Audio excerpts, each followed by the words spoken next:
Thanks for tuning in to Zombie or Not, a show where we examine various villains in video games and decide if they're zombies or not.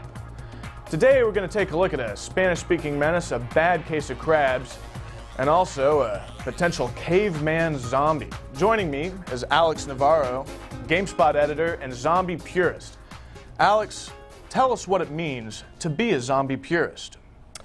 Well, at the Max Brooks Center for Zombology, where I did my undergraduate studies in zombie violence, zombie arts, and general zombology, we've determined that zombies as a whole are based on corpses being resurrected from death, coming back to life, and eating the living. There's a very clear-cut definition of what the zombie is, and it is this. So death, in your opinion, is a key zombie ingredient? Absolutely. Whereas at the Joe Dodson school of zombieism, we feel that death is a limit, you know?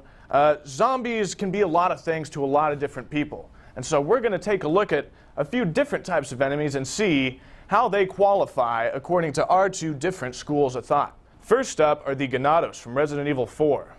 These Spanish villagers look and act like humans, but also zombies. Alex Navarro, are they zombies or not? Not. Tell us why. It's very simple, really. The Granados simply do not behave the way zombies behave. They are not corpses that have been brought back to life to feed on the living. They are humans that have been infected by these aliens, that have sort of been taken over by this alien race. And the way they behave, they move, they use weapons, they speak to one another in a discernible dialect. Very progressive. Indeed, these are not the behaviors of a zombie. These are the behaviors of a creature that has been that has a parasite in it, that is being hosted by another creature. It is not the same thing. What about the red eyes? That doesn't really apply. That's not really a criteria for zombieism. What about the shambling?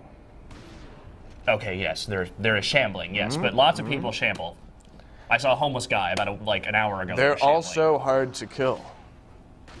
Yes, but I mean, you put a bulletproof vest on a human, they're hard to kill. You know, Tell me about it. The point is, zombies break rules, and I'm very proud of Capcom for stepping up and breaking rules for zombies with Resident Evil 4 by giving the zombies weapons, giving them language, coordination, so that if these zombies one day did take over the world, they would be able to plant corn, harvest it, and eat it. They would also be able to raise animals so that after the brains were gone, they could eat bacon. But zombies can't do that. To putting zombies in a box, I say no. Or rather, no. But Capcom even said they're not zombies. I mean, they're just not zombies.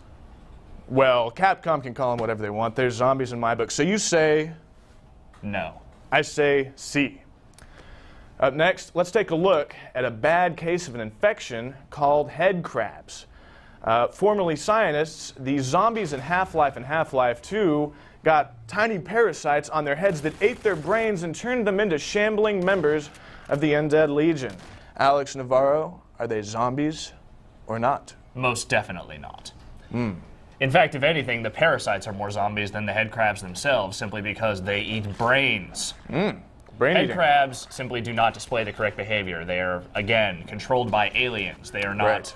They may shamble more than the Ganados, and they may, you know, behave in more of a zombie-like movement and fashion. But in terms of being actual, honest-to-God zombies, I'm afraid not.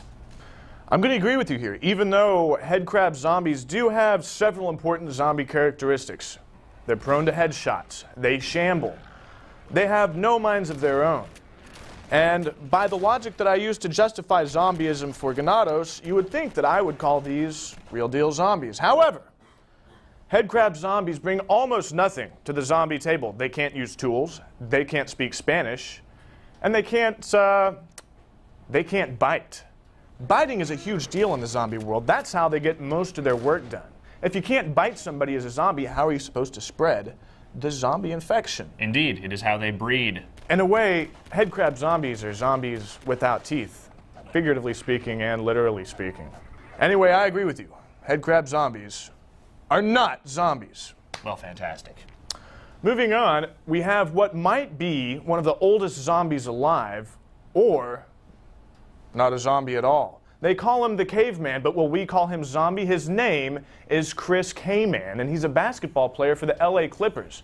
And he's playable in all of this year's new basketball titles, including NBA 08, NBA 2K8, and NBA Live 08. Alex Navarro, Chris Kaman, zombie or not?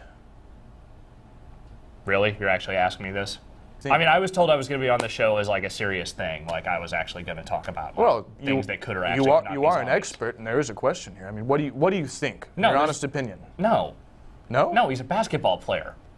I mean, yeah, no, he looks like he could be a body double for Gollum, but he's not actually a zombie. He's a human being who plays basketball. You don't think that zombies could play basketball?